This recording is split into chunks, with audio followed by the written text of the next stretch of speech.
Som. Irmãos, mais uma vez, boa noite, a paz do Senhor, pode estar sentado nesse momento, você está conosco aqui de forma presencial. Eu quero comunicar aos irmãos que estão em casa que hoje nós estamos no YouTube e também no Facebook.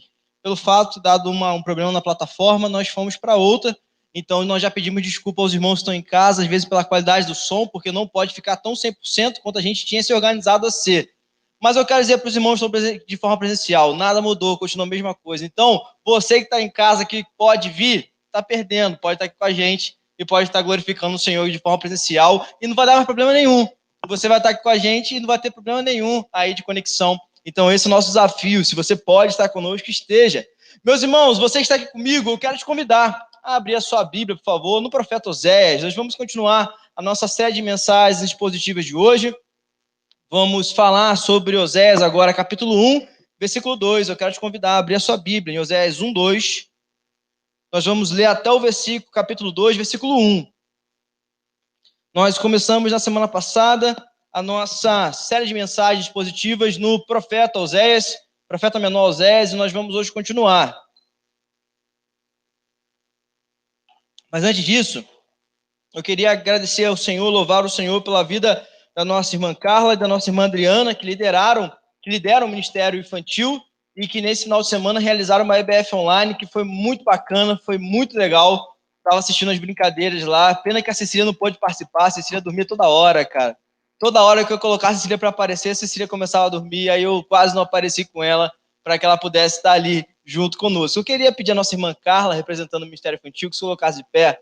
Nós vamos orar pela sua vida nesse momento, agradecendo ao Senhor, que Deus possa estar recompensando você, que Deus possa estar te fortalecendo. Senhor, muito obrigado. Obrigado por essa noite. Nós entregamos a vida da nossa irmã Carla, da nossa irmã Adriana em suas mãos, pedindo que o Senhor possa estar abençoando, Senhor, a vida das suas servas. Que o Senhor possa estar, Senhor, abençoando, fortalecendo, conduzindo elas a cada dia, Senhor, na sua vida, na sua caminhada e também no ministério que o Senhor colocou em suas mãos. Obrigado, Senhor, pelo empenho delas, muito obrigado pelo esforço, que o Senhor possa estar, Senhor, ajudando a cada dia a crescer, Senhor, a cada dia a frutificar, para a glória do seu santo nome, em nome de Jesus. Amém e amém. Então, meus irmãos, eu queria te convidar para você ficar de pé nesse momento. Eu vou ser muito sério para você. Toda vez que dá o problema no computador, normalmente eu fico muito irritado. Porque a gente se programa, né? É ruim, né? Quando a gente se programa para uma coisa e não acontece do jeito que a gente fez. Só que aí eu estava orando, o Senhor, eu falei, Senhor, eu vou entregar nas suas mãos, Senhor. O Senhor sabe todas as coisas, o negócio é descansar. Porque quanto mais chateado você fica, mais pensativo naquilo você fica. Então eu orei ao Senhor, falei, Senhor, na sua soberania todas as coisas vão acontecer, nada pode fugir do controle das suas mãos. Se tem que acontecer assim, tem que acontecer. Se contigo também aconteceu alguma circunstância até você vir, teve que acontecer. O Senhor é soberano. O Senhor, Ele controla todas as coisas. Nada pode fugir do controle das mãos dEle. Às vezes a gente acha que pode. Vamos ser sinceros. Às vezes a gente acha, poxa, eu consigo conduzir até certo ponto. Não, a gente não consegue. Ali a gente percebe que o Senhor é soberano, então é descansar. E aqui em Oséias a gente vai perceber como o Senhor é poderoso e como o Senhor é soberano. Vamos ler? Oséias capítulo 1, versículo 2, diz assim a palavra do Senhor. Quando pela primeira vez falou o Senhor por intermédio de Oséias, então o Senhor lhe disse, vai, toma uma mulher de prostituições e terá filhos de prostituição, porque a terra se prostituiu, desviando-se do Senhor. Foi-se, pois, e tomou a Gomer, filha de Diblaim, e ela concebeu e lhe deu um filho. Disse-lhe o Senhor, põe-lhe o nome de Jeziel, porque daqui a pouco castigarei pelo sangue de Jeziel a casa de Jeú, e farei cessar o reino da casa de Israel. Naquele dia quebrarei o arco de Israel no vale de Jeziel. Tornou ela a conceber e deu à luz a uma filha. Disse o Senhor a Oséias, põe-lhe o nome de desfavorecida, porque eu não mais tornarei a favorecer a casa de Israel para lhes perdoar. Porém, da casa de Judá me compadecerei e o salvarei pelo Senhor, seu Deus, pois não o salvarei pelo arco, nem pela espada, nem pela guerra, nem pelos cavalos e nem pelos cavaleiros. Depois de haver desmamado a desfavorecida, concebeu e deu à luz a um filho. Disse o Senhor a Oséias, põe o nome de não o meu povo, porque vós não sois o meu povo, nem eu serei o vosso Deus. Todavia, o número dos filhos de Israel será como a areia do mar, que se não pode medir nem contar. E acontecerá que no lugar onde se lhes dizia, vós não sois o meu povo, se lhes dirá, vós sois filhos de Deus vivo. Os filhos de Judá e os filhos de Israel se congregarão e constituirão sobre si uma só cabeça e subirão da terra, porque grande será o dia de Jeziel. Chamai o vosso irmão, meu povo, e a vossa irmã, favor. Vamos nos colocar agora sentados, vamos orar ao Senhor. Eu queria te convidar, como eu sempre menciono, que você faça essa primeira oração, você e o Senhor. Peça ao Senhor que Ele possa ministrar na sua vida, que Ele possa falar com você através do texto sagrado, e não somente pela sua vida, mas por todos nós que estamos aqui. Faça essa oração em nome de Jesus.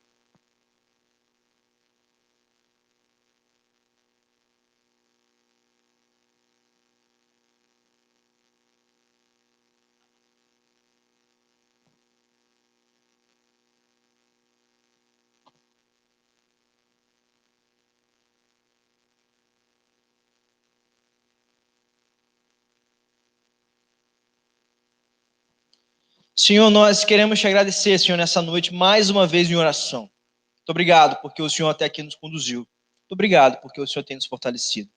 Que o Senhor possa, Senhor, nos ajudar, que o Senhor possa, Senhor, falar conosco através da sua palavra, que ela foi lida e agora ela vai ser exposta. Que nós possamos ser ministrados pelo Senhor, Espírito Santo, e que o Senhor possa falar profundamente ao nosso ser. Perdoa, Deus, as nossas falhas. Perdoa, Deus, os nossos pecados. Que não seja, Senhor, um pastor pecador falando, que não seja um homem pecador falando, mas que seja o Senhor falando através de nossas vidas. Então, Senhor, esteja conosco nesse momento, ministrando o nosso ser, confrontando aquilo que precisa ser confrontado, nos ajudando a mudar aquilo que precisa ser mudado, a abandonar aquilo que precisa ser abandonado para vivermos para a glória do seu nome. Nós te bendizemos e te exaltamos, em nome de Jesus. Amém e amém. Meus irmãos, essa sessão de Oséias é uma sessão muito conhecida. Tenho certeza que você já leu alguma vez ou que você já ouviu algum sermão, alguma exposição sobre isso. Essa sessão de Oséias tem uma característica muito importante que ela resume todo Oséias. Se você quiser expor Oséias todo, você pode começar só por essa parte e todos os princípios aqui que Oséias quer falar está aqui.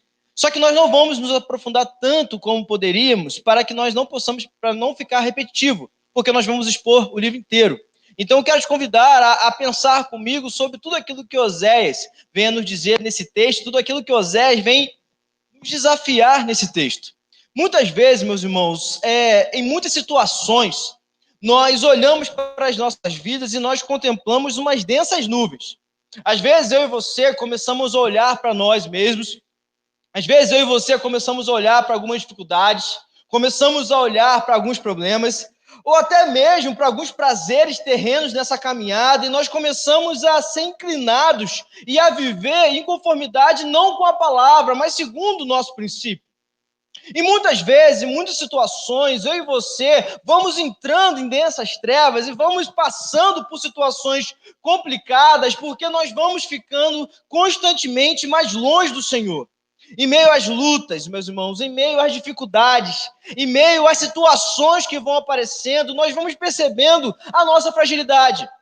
Nós vamos percebendo o quão fraco nós somos em determinadas situações. E nós vamos percebendo também como o pecado tenazmente nos assedia. E como nós somos totalmente inclinados a ele. Sem perceber, sem ter noção do que está acontecendo, nós vamos sendo dominados por nós mesmos. Nós vamos sendo consumidos pelas nossas vontades. Nós vamos sendo consumidos pelos nossos anseios. Nós vamos sendo consumidos pelo aquilo que a gente acha que é mais correto. E é onde, meus irmãos, o nosso coração começa a se inclinar aonde não deveria se inclinar. É aonde o meu coração e o seu coração começam a ir por princípios que não deveriam ir. É aonde a minha vida e a sua vida nós começamos a perceber o quão longe nós estamos do caminho. Que escuridão, meus irmãos, que nos domina. Que escuridão que vai nos dominando constantemente, nós não conseguimos sair dela. Se você está me ouvindo nessa noite, você pode estar perguntando, pastor, eu estou entendendo o que você está falando. Eu cheguei aqui assim, Cheguei assim, meio ansioso, meio preocupado, meio estarrecido com alguma situação que eu estou enfrentando. E quando eu olho, não consigo ver nada, somente nuvens densas na minha frente. Nossas forças, meus irmãos, às vezes vão se esvaindo. Às vezes nossos olhos vão esmorecendo e a nossa mente vai ficando longe do Senhor. Às vezes por situações que nós não temos controle, não vamos ter mesmo. E às vezes por situações que nós realmente nos colocamos. Que infelizmente isso. Onde nós vamos parar? O que vai acontecer? Há o que fazer, meus irmãos? Quando nós estamos muito longe do Senhor, quando nós estamos muito longe do nosso Deus, o que nós precisamos fazer? O que vai acontecer? Aonde você vai parar? Aonde eu vou parar? Quanto mais longe eu estou do Senhor, mais longe eu estou de ouvir a sua voz.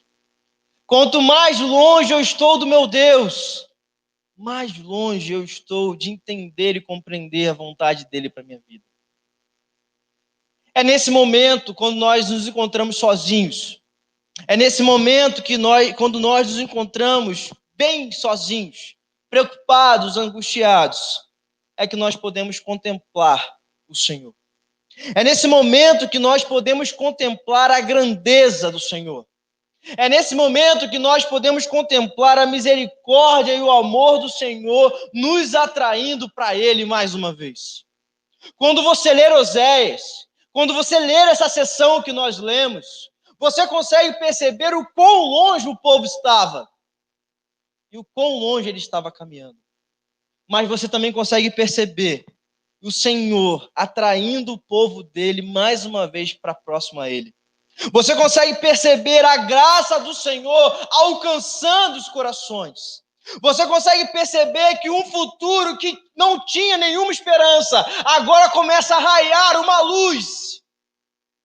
Não porque você fez algo, não porque você fez algo legal, mas porque a promessa do Senhor de que a sua misericórdia se renova a cada manhã, mas porque a promessa do Senhor de uma graça que nos alcançou, a promessa do Senhor de que nenhum eleito irá se perder, ela ainda está em vigor. E ela nos sustenta e nos mantém até o último dia. A promessa gloriosa do Senhor, a promessa gloriosa do nosso Deus de nos sustentar, continua ainda. Você tem percebido o sustento do Senhor? Você tem percebido o cuidado do Senhor na sua vida? Oséias vai nos ensinar que o Senhor é poderoso demais, meus irmãos. E que o Senhor, Ele vai nos ensinar que o pecado muitas vezes nos leva para longe dele. Mas Ele vai nos atrair mais uma vez. Como eu já mencionei, essa sessão engloba a mensagem central do livro. Aqui você percebe o casamento representado aqui de Oséias e Gomer, que é o relacionamento de Deus com o povo. E aqui você também percebe os 3 filhos ressoando um anúncio de julgamento de Deus.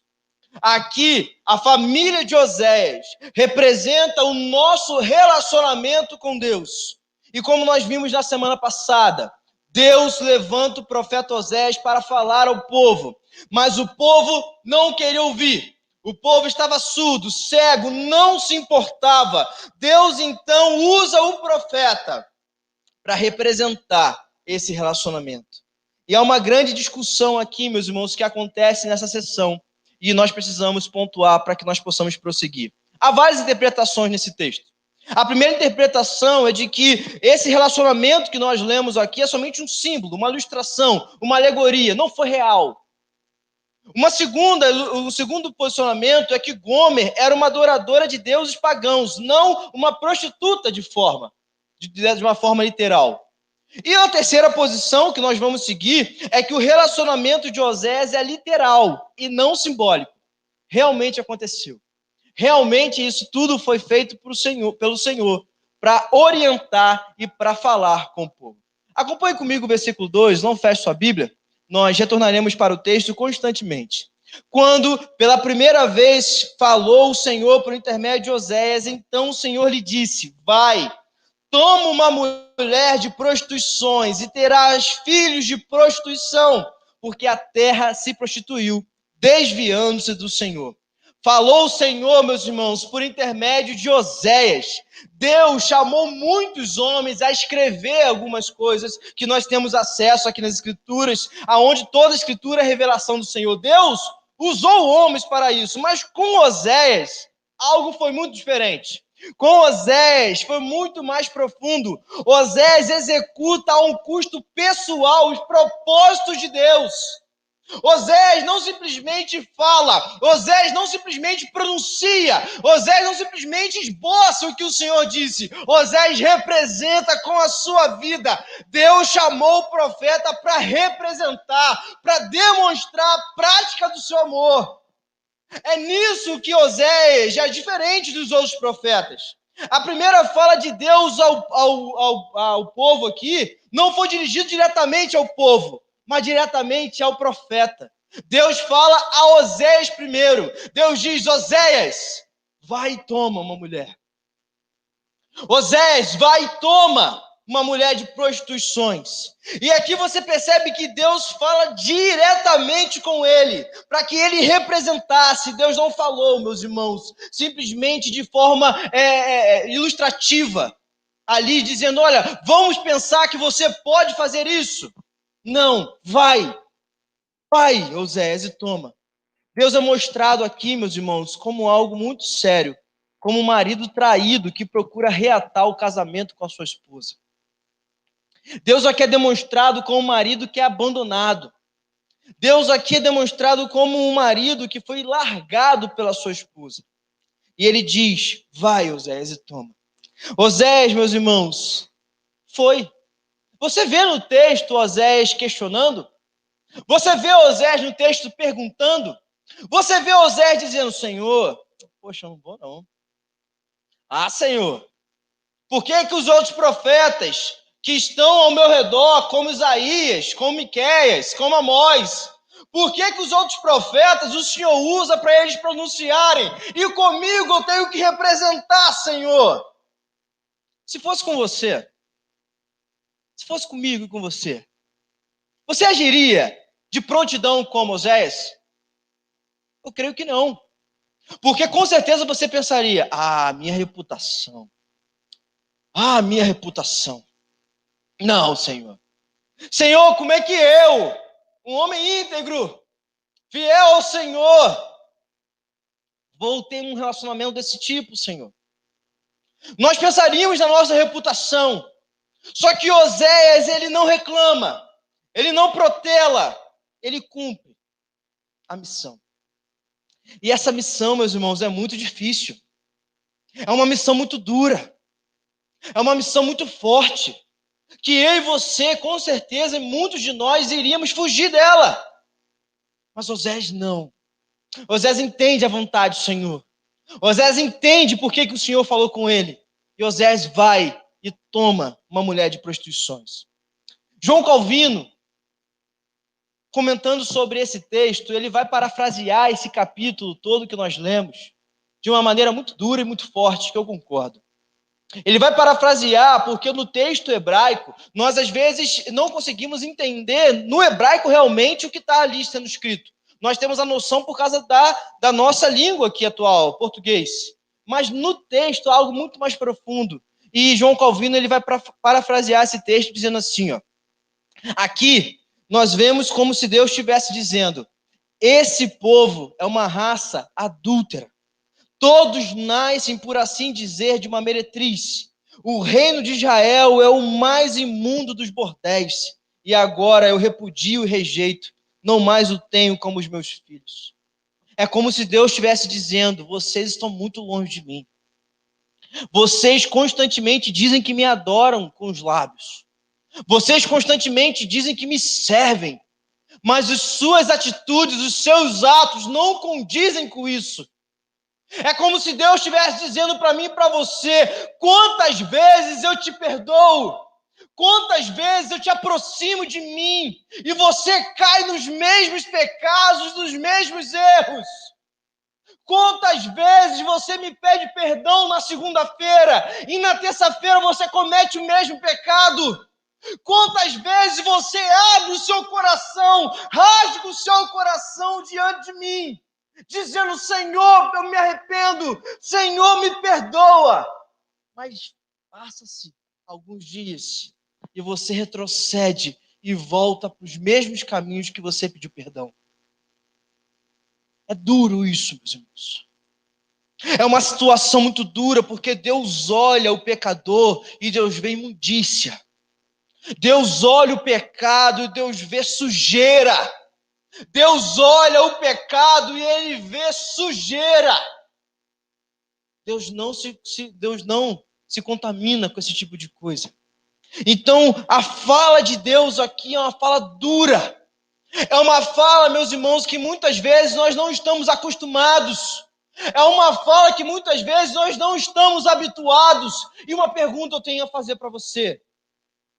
Por que Deus não adotou uma palavra branda de amor para falar com o povo, como muitos acham que Ele tem que fazer? Como muitos dizem que Ele somente é amor.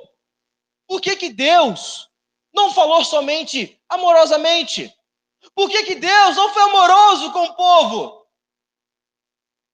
Porque o pecado, meus irmãos, estava entranhado na alma daquelas pessoas.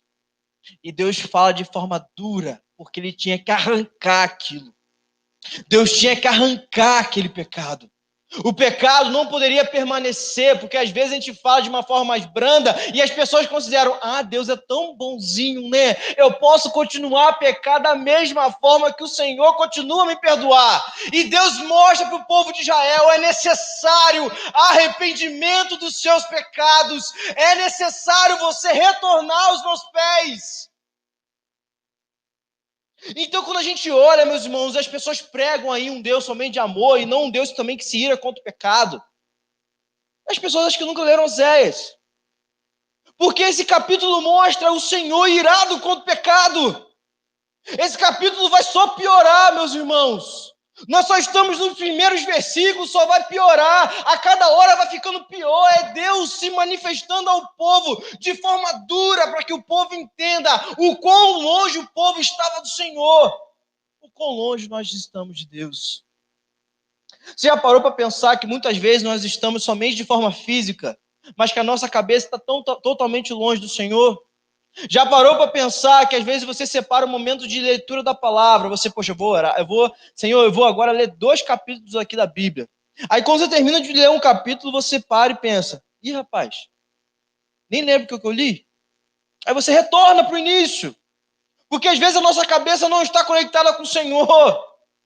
É só uma brincadeira que eu estou trazendo, mas é uma realidade que acontece. Nós dizemos que servimos ao Senhor, dizemos que glorificamos ao Senhor, mas a nossa caminhada não condiz com tal. E o Senhor vai dizer: olha, vocês têm alguns pecados de estimação, Israel, e vocês precisam abandonar isso. Então, por mais que nós professemos com os nossos lábios que amamos a Deus, em nosso coração, muitas vezes nós não amamos. Você pode dizer para mim que você ama com os lábios, eu vou acreditar, porque eu não sou onisciente. Mas Deus sabe que no fundo do seu coração, você ama outras coisas. Amamos muito mais o pecado. Sabemos que ele nos distancia de Deus, mas mesmo assim, nós permanecemos em nossas práticas. E Deus diz: vai, toma uma mulher de prostituições e terás filhos de prostituição, porque a terra se prostituiu, desviando-se do Senhor. Toda a terra, meus irmãos, se contaminou com o pecado. E muitos argumentam isso. Olha o pecado aqui, Israel, sim. Olha o pecado que está em nossas vidas também. Quando Deus manda Osés tomar uma mulher de prostituições, eu quero fazer um parênteses aqui que é muito importante para que nós possamos entender. Muitos argumentam que o Senhor mandou Osés tomar uma prostituta. Você já ouviu pregações sobre isso? Tem alguém já falando sobre isso? Realmente, é um posicionamento. Mas nós vamos apresentar um posicionamento a partir do texto aqui do hebraico, a partir de outros comentaristas, que diz que no texto isso não fica tão claro. No texto, Gomer não necessariamente era uma prostituta. Por quê? Porque lá em Levítico, capítulo 21, versículo 14, Deus ele repugnava quem o sacerdote casasse com uma prostituta. Então teria sido, pois, então expor o profeta ao escárnio. Teria sido expor o profeta a uma vergonha, porque ele entrou em um bordel e se casou com uma prostituta. Então, quando nós olhamos para o texto, nós percebemos que se isso realmente acontecesse, Osés não teria autoridade para ensinar o povo. Então, a ideia que muitos defendem, a ideia que muitos comentaristas e teólogos defendem, é que o profeta tomasse uma mulher que iria se prostituir. Por que isso? Porque era uma mulher que teria inclinações para o pecado. Era uma mulher que tinha inclinações para esse tipo de posicionamento. Por que a gente vai provar e comprovar isso? Porque se o relacionamento de Gomer com Osés simboliza o relacionamento de Deus com o povo de Israel, o povo de Israel começa lá em Abraão, em Ur dos Caldeus, aonde ele saiu e foi retirado pelo Senhor de um povo idólatra.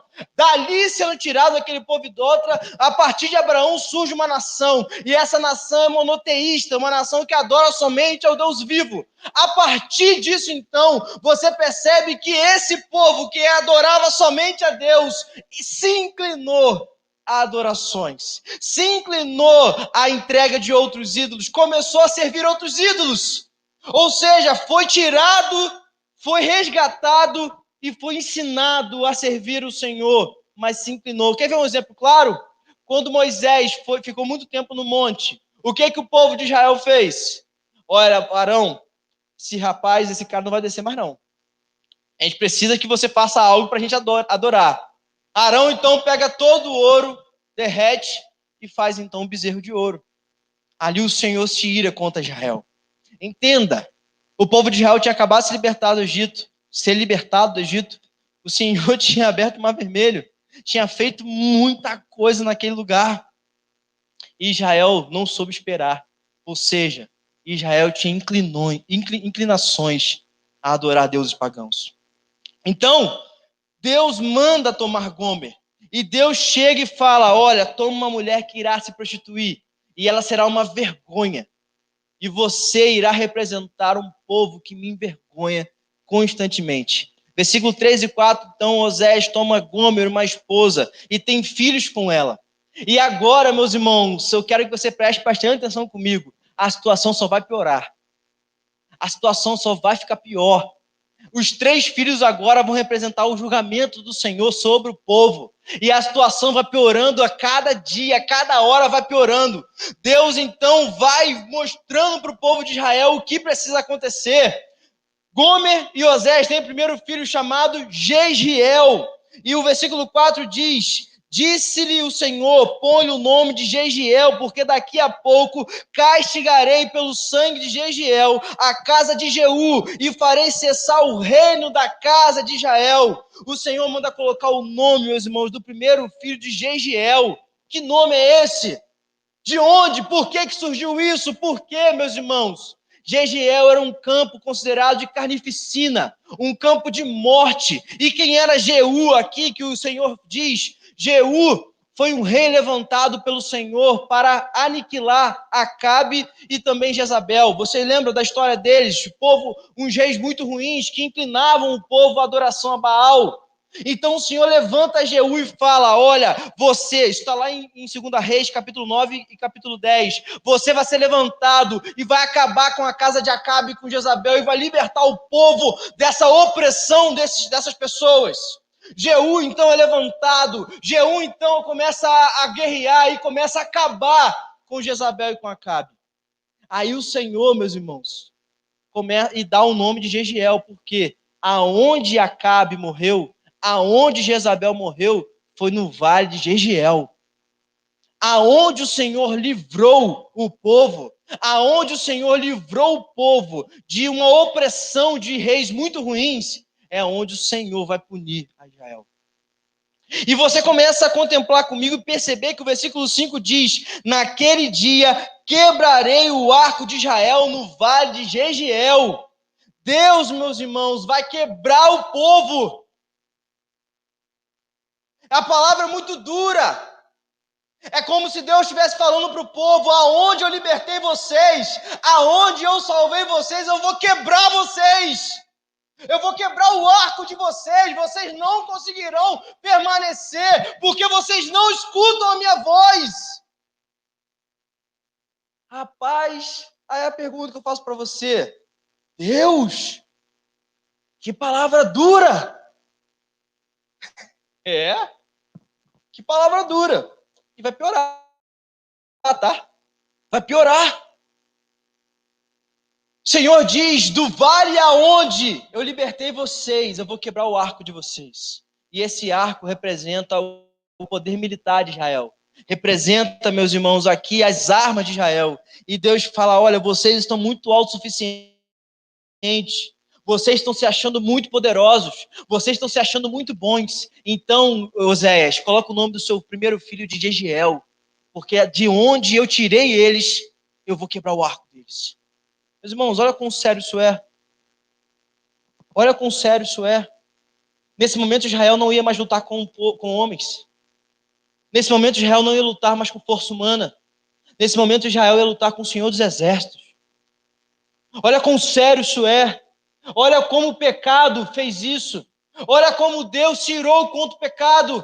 Olha como Deus chegou e falou: olha só, eu não estou brincando que o pecado distancia eu e você. Então, se vocês não conseguem me escutar, eu vou quebrar o arco de vocês, eu vou reduzir vocês. Eu vou mostrar para vocês quem é poderoso. Eu vou mostrar para vocês quem é grande. Eu vou mostrar para vocês quem é magnífico. Eu vou mostrar para vocês quem é poderoso para vencer uma batalha. E nenhuma mão vai poder te livrar de mim. Nenhuma arma vai poder te livrar de mim. Porque eu vou pelejar contra vocês. É uma fala dura. É uma fala assustadora. Porque se eu penso isso, se você pensa isso, como que nós vamos lutar contra o Senhor dos Exércitos? Como que eu e você vamos lutar contra o Senhor Todo-Poderoso que criou os céus e a terra? E ele diz: eu vou quebrar o arco de Israel. E vou quebrar o Jegiel. Ele faz um jogo de palavras aqui. O Senhor faz um jogo de palavras, meus irmãos. Do vale que eu libertei vocês, do vale que eu salvei vocês, eu vou quebrar o arco de vocês. Aí eu faço mais uma vez a pergunta para você.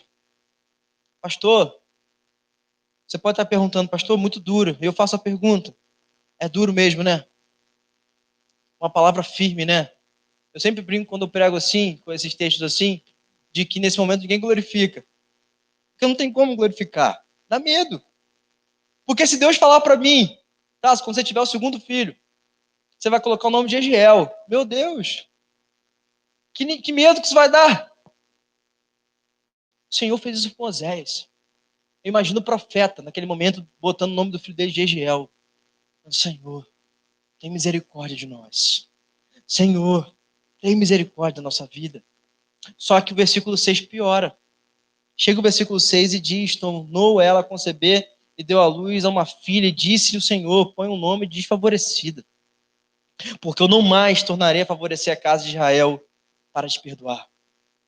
Deus diz: olha, eu vou quebrar o arco de vocês. E além de quebrar o arco de vocês, eu não vou mais favorecer vocês. Quando Deus fala isso, meus irmãos, à medida que vai passando o tempo, o povo de Israel vai piorando. À medida que vai passando o tempo, o povo de Israel vai se inclinando mais ao pecado, e nós também somos assim.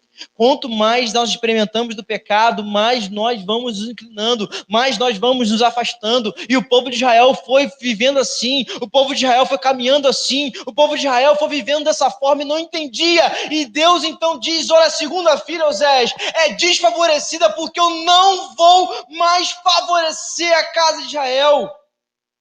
Meus irmãos, não mais continuarei tendo misericórdia da casa de Israel. É como se Deus estivesse falando: não terei mais misericórdia de você. E todas as vezes que nós nos levantamos pela manhã, é porque a misericórdia do Senhor se renovou sobre as nossas vidas. Se você está aqui nessa noite, é porque o Senhor renovou as suas misericórdias sobre nós.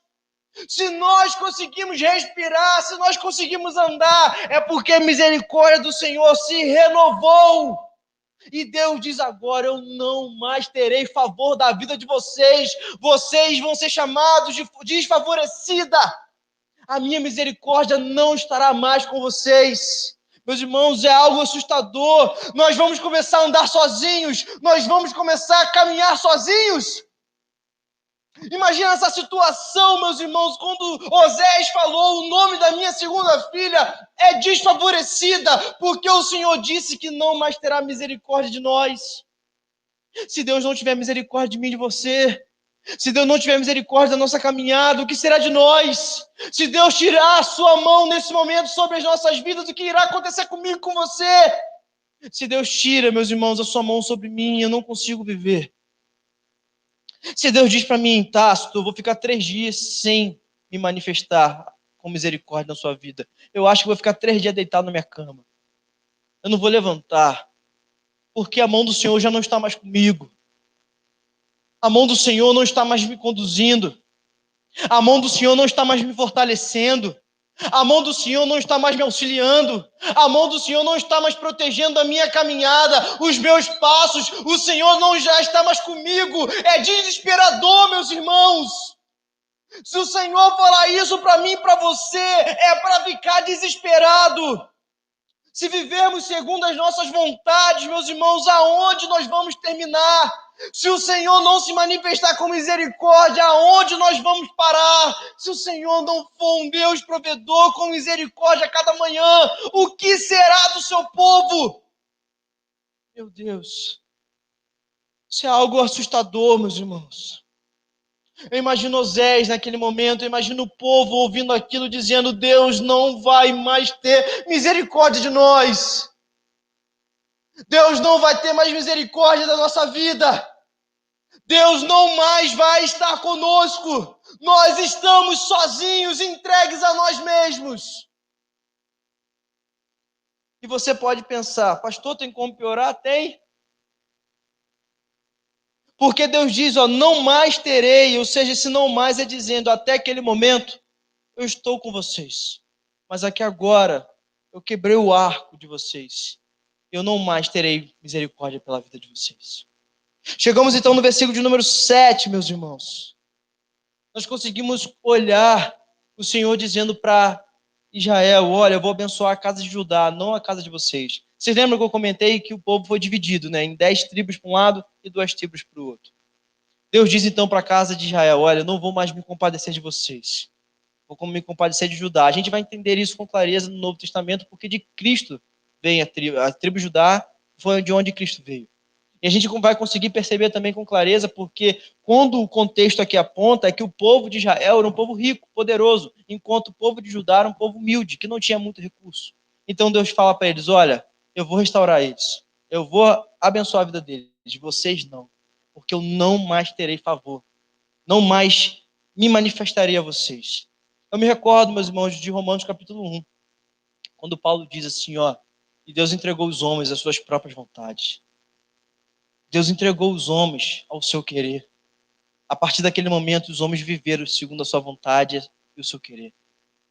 Quando Deus faz isso comigo e com você, é de ficar preocupado, meus irmãos. É de ficar angustiado. É de ficar estarrecido. Só que a situação ainda não fica clara. Deus ainda vai piorar a situação. Ele diz: vai de Israel, aonde eu libertei, eu vou quebrar o arco de vocês. Vocês são desfavorecidos, eu não terei mais misericórdia. E agora, para fechar o caixão de vez, ele coloca o nome do terceiro filho de não meu povo. Olha o versículo 8 e 9. Depois de haver desmamado, desfavorecida, concebeu e deu à luz a um filho. Disse o Senhor a Oséias: põe o nome de não meu povo, porque não sois mais o meu povo, nem eu serei o vosso Deus. A situação piora, meus irmãos. Eu estava pregando hoje de manhã aqui, eu estava falando com os irmãos. É assustador isso, porque o Senhor piorou a situação mais ainda. Eu não terei mais favor de vocês. Vocês estão sozinhos. E ainda por cima, eu não chamarei mais vocês de meu povo. E vocês vão entender que eu não sou mais o Deus de vocês. Deus saiu. É como se Deus estivesse falando assim, é com vocês mesmo. Vocês não são autossuficientes. Vocês não se acham tão poderosos. Vocês não se acham dignos de caminhar. Vocês não se acham poderosos vivendo em pecado. Vocês não se acham dignos longe de mim. Mesmo clamando a mim, vocês não me servem. Vocês não se acham, às vezes, tão dignos. Então caminhem sozinhos. Porque eu não serei mais o Deus de vocês. Vocês não serão mais o meu povo. E isso é um desafio para mim e para você. Porque muitas vezes a gente fala, Deus, o Senhor é meu Deus. Eu te sirvo, eu te adoro, mas nós não fazemos. Nós muitas vezes enchemos o nosso pulmão dizendo, Senhor, eu te adoro. Senhor, eu te sirvo. Senhor, eu sou um filho seu. Mas os nossos atos não condizem com aqueles que foram comprados por um alto preço. Então Deus fala ao povo de Israel, e Deus fala para mim e para você, vocês querem caminhar sozinhos? Vocês querem viver assim? Então caminhem. Eu não serei mais o Deus de vocês. Meu Deus. Isso é para chorar, irmãos. Isso é para ter as pernas tremendo. É para ficar, meus irmãos, chorando de soluçar. É para ficar desesperado. Porque Deus não mais irá se compadecer do seu povo. Meu Deus. O que será de nós? Se Deus fizer isso, o que será de nós? A maior punição que Deus poderia nos dar é nos entregando a nós mesmos. A maior punição que Deus poderia nos dar é falando assim, ó, viva segundo o seu querer. A maior punição que Deus poderia nos dar é dizendo, viva nos seus pecados. Então, meus irmãos, se Deus faz isso conosco hoje, amanhã a gente está todo mundo morto. Porque nós não temos mais o poder e a provisão do Senhor sobre as nossas vidas. Você está aqui hoje por quê? Porque o Senhor te trouxe aqui. Você tem saúde por quê? Porque Deus te deu saúde para estar aqui. Você tem um trabalho por quê? Porque Deus te capacitou para isso. Você tem uma família por quê? Porque Deus te deu. Você consegue fazer muitas coisas por quê? Porque Deus te capacita. Você consegue ter muitas coisas na sua vida porque Deus é quem te dá.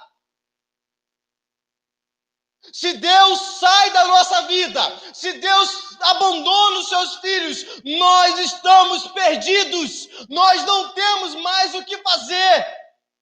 Ai de nós, se não fosse o Senhor. Ai de nós, se não for Deus. Agora, meus irmãos, estamos perdidos. A situação só piorou. Jezreel, desfavorecida. Não, meu povo. E agora, meus irmãos, o que fazer? E agora, meus irmãos, para onde caminhar? E agora, meus irmãos, a quem clamar se o Senhor dos Exércitos não escuta mais? Aí, você vai contemplar comigo nos versículos 10, 11, no capítulo 2, versículo 1, o discurso de Deus mudando para nosso favor. Você vai conseguir contemplar comigo que a esperança raiou, porque Deus continua com a sua misericórdia em vigor. Você consegue perceber Deus mudando a nossa história, de um discurso de condenação, agora é transformado num discurso de salvação, num discurso que apontava para a morte, agora é um discurso de vida. Num discurso de escuridão, agora é um discurso de iluminação. Deus, com a sua palavra e misericórdia e graça, alcança o seu povo. Deus, com a sua misericórdia e graça, alcançou o seu povo, mesmo não o povo vivendo longe dele, mesmo o povo pecando, mesmo o povo se afastando. Deus, na sua graça e misericórdia, muda a nossa história. Deus, na sua graça e misericórdia, muda a nossa caminhada. Olha o versículo 10. Todavia, o número dos filhos de Israel será como a areia do mar, que se não pode medir nem contar. E acontecerá que no lugar onde se lhes dizia, vós não sois o meu povo, se lhes dirá, vós sois filhos do Deus vivo. A esperança. E essa esperança não foi porque eu e você fizemos algo. Essa esperança não foi porque eu e você procedemos de uma forma melhor. A esperança é porque no Senhor brotou uma mudança na nossa vida. No Senhor a nossa vida foi transformada. No Senhor a nossa vida foi tirada da escuridão. No Senhor. Porque se o Senhor não tivesse misericórdia, se a graça do Senhor não fosse abundante, nós viveríamos sozinhos. Mas a graça do Senhor raiou em nosso coração. A misericórdia do Senhor se renova em nossas vidas. Deus é fiel e a sua promessa continua em vigor. Mesmo que nós não sejamos fiéis a Ele continua a sustentar os céus até o último dia. Glorificado seja o nome do Senhor pela sua bondade. Glorificado seja o nome do Senhor pela sua misericórdia e pela sua graça que nos alcançou. Deus é poderoso, irmãos. Isso aqui é graça derramada. As linhas de Osés apontam para a graça e todas as vezes que eu falo de graça, o meu coração, meus irmãos, se enche de alegria. Todas as vezes que eu falo da graça do Senhor, os meus olhos esboçam, porque a graça do Senhor nos alcançou. Você estava num vale de morte, chamado Jeziel.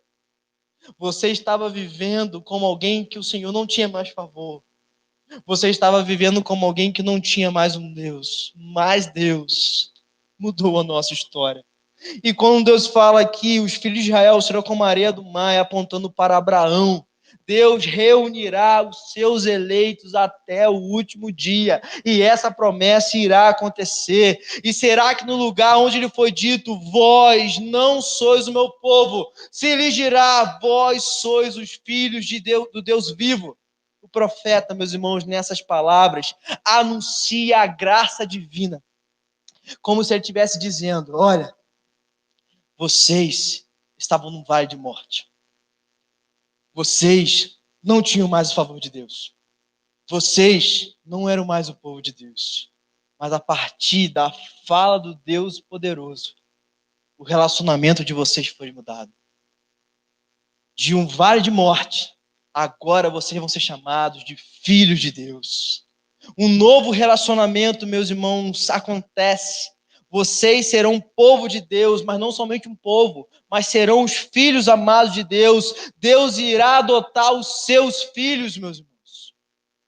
Isso aqui é uma indicação direta de Romanos capítulo 8, versículo 14 e 15, que Paulo diz assim, pois todos os que são guiados pelo Espírito de Deus são filhos de Deus, porque não recebestes o espírito de escravidão para viverdes outra vez atemorizados, mas recebestes o espírito de adoção baseados no qual clamamos, Abba, Pai. Um novo relacionamento é estabelecido pela palavra de Deus. Um novo relacionamento é estabelecido não porque você deu um passo, mas porque Deus deu. Um novo relacionamento é estabelecido não porque você agora fez algo bom, mas porque mesmo em pecado, Deus com a sua misericórdia nos alcançou. Você não está mais no vale de morte, um novo relacionamento foi estabelecido. Nós agora somos chamados de filhos de Deus, e isso vai ficar muito claro na pessoa de Jesus Cristo, através da obra dele na cruz, através do sacrifício dele na cruz, nós fomos chamados filhos do Deus Altíssimo. Agora, meus irmãos, nós teremos não somente um relacionamento de Deus e de servos, mas um relacionamento de pai e filho. Podemos achegar ao Pai, porque Cristo nos concedeu. Somos filhos amados, porque Cristo nos abençoou dessa forma. E ele diz no versículo 11, no capítulo 2, versículo 1, vocês voltarão a ser um só povo. Eu vou juntar todo mundo de novo. E agora, no capítulo 2, versículo 1, chamai o vosso irmão, meu povo, e a vossa irmã, por favor. Deus mudou a nossa história. Deus mudou a nossa caminhada. Deus mudou a nossa vida. Porque Ele é bom. Deus mudou a nossa história, porque Ele é bom. E a sua misericórdia dura para sempre. O seu nome foi transformado. Desfavorecido, agora a favor. Não meu povo, agora povo de Deus. E Deus ainda fala, e serão chamados meus filhos amados. Deus mudou a nossa história. Deus mudou a minha vida. Deus mudou a sua vida. E Deus pode mudar a sua história. Porque o poder vem dele, não de você. A força é dele, não sua. A majestade é dele, não nossa. É ele quem nos salva. É ele quem nos redime. Pensando então sobre esse texto, eu tenho 4 considerações para que nós possamos concluir. 4 considerações que esse texto vai nos ensinar. A primeira coisa A restauração, meus irmãos, é iniciativa de Deus. Foi Deus quem tomou a iniciativa. É Deus quem muda a nossa sorte. É Deus quem nos ama com amor profundo. Nós nos prostituímos espiritualmente constantemente. Deixamos a nossa vida ser controlada por muitas coisas, principalmente pelo pecado, mas Deus se mantém fiel à sua palavra e nos sustenta até o último dia. Deus é quem chama o seu povo à restauração. É Deus essa noite quem chama você à restauração. É Deus quem muda a sua história. E é Deus quem pode mudar a sua história. Não é o pastor falando. Não é o louvor cantando. Mas é o poder de Deus. Deus é poderoso para reaquecer a chama do nosso coração. Deus é poderoso para nos tirar do lamaçal de pecado. A restauração do Senhor muda a nossa história, muda a nossa vida, muda a nossa caminhada. Quem era você antes do Senhor? Quem é você hoje? Ora, como Deus é poderoso, como Deus é bom. Deus mudou a nossa história. Segunda consideração, Deus em Cristo estabeleceu um novo relacionamento conosco. O versículo 10 fala isso, vós sois filhos de Deus Altíssimo. Lá em Efésios capítulo 2, se você ler a primeira parte ali, Paulo diz que nós éramos filhos da ira, estávamos longe do Senhor. Mas no versículo 4 diz o quê? Mas Deus, sendo rico em misericórdia, por causa do seu grande amor com que nos amou, estando nós mortos em nossos delitos e pecados, nos deu vida juntamente com Cristo. Nós éramos filhos da ira, estávamos no vale de Jeziel, estávamos de forma desfavorecida, vivíamos como se Deus não fosse nosso Senhor. Mas Deus mudou a nossa história em Cristo Jesus. É na cruz que a nossa vida começou a ser modificada. É na cruz que o Senhor manifestou o seu grande amor. É na cruz que raiou uma luz em nosso ser. É na cruz, meus irmãos, que a esperança voltou ao nosso coração. Cristo é aquele que vai reconciliar de uma vez por todas o seu povo. Cristo é aquele que é poderoso. E por que que Cristo fez isso? Por que que precisamos de Cristo? A terceira consideração, porque nós necessitamos de reconciliação. Porque nós não temos capacidade para dar o passo de reconciliação. Porque o ser que foi ofendido, não foi nós, foi o Senhor. Então, é dele que vem o primeiro passo. Aquele que foi ofendido é que dá o passo de restauração. Aquele que foi ofendido, olha o que Osés diz aqui: tome uma mulher de prostituições, porque o povo se prostituiu. Aquele que foi abandonado, aquele que foi deixado, é aquele que dá o passo de restauração. Nós necessitamos de restauração. Nós somos, meus irmãos, infelizmente, adúlteros espiritualmente. Nós vivemos constantemente sendo dominados por outros deuses. E olha que eu estou falando aqui não é de forma literal, não estou falando dessa forma. Eu estou falando de forma de que aquilo que nos domina, que nós chamamos de falsos ídolos. Tim Keller, no seu livro Deuses Falsos, ele afirma que um ídolo é tudo aquilo que seja mais importante que Deus na nossa vida. Qualquer coisa que absorva o nosso coração, que nos faz ficar desesperados só de pensar em perder. Já parou para pensar que você fica desesperado por perder o emprego, por perder um ente querido, por perder talvez uma promoção, enfim, várias coisas. Mas nós não ficamos desesperados quando nós estamos longe do Senhor. Tim Keller diz: o seu Deus precisa ser o Senhor dos Exércitos. E ele conclui esse pensamento dizendo que você não percebe que Jesus é tudo de que você precisa até que Jesus seja tudo que você tem. Enquanto a gente achar que Jesus não é suficiente, nós vamos buscar em outras pessoas, em outras coisas, algo que somente Cristo pode oferecer. O nosso coração tem que estar centrado na pessoa do Jesus Cristo. É Ele quem nos reconciliou.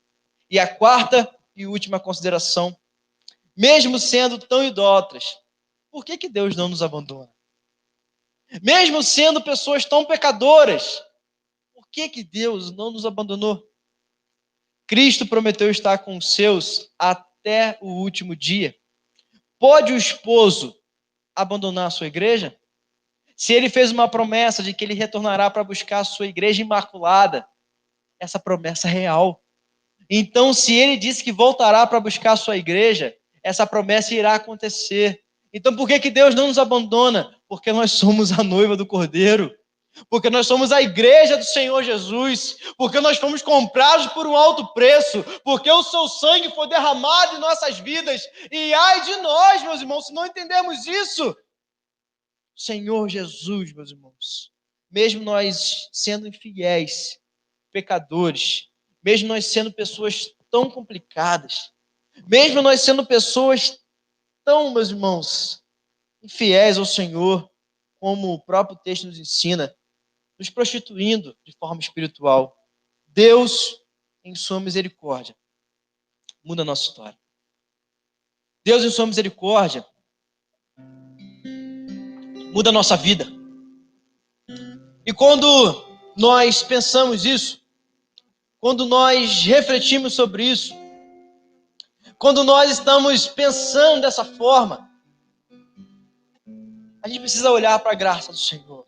A gente precisa olhar para a misericórdia do Senhor. Ei, sabe por que você está aqui nessa noite? Porque a misericórdia do Senhor se renovou sobre a sua vida.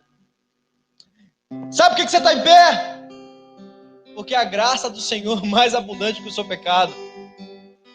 Sabe por que você pode glorificá-lo ainda? Porque Cristo na cruz do Calvário tirou todos os impedimentos para que nós possamos chegar até o Pai. Deus é bom, meus irmãos. Deus é majestoso. Deus é glorioso. Do vale de Jezreel, vale de morte, de um povo chamado de desfavorecido, e de um povo que não tinha mais um Deus sobre ele, Deus agora nos chama de filhos amados. Que nome maravilhoso que o Senhor é. Que Deus maravilhoso. Que Deus majestoso. Feche seus olhos. Fale com o Senhor nesse momento. Glorifique ao Senhor. Glorifique ao Senhor. Exalte ao Senhor com sua oração. Abra sua boca. Fale com Ele. Glorifique a Ele. Nós temos motivos para isso.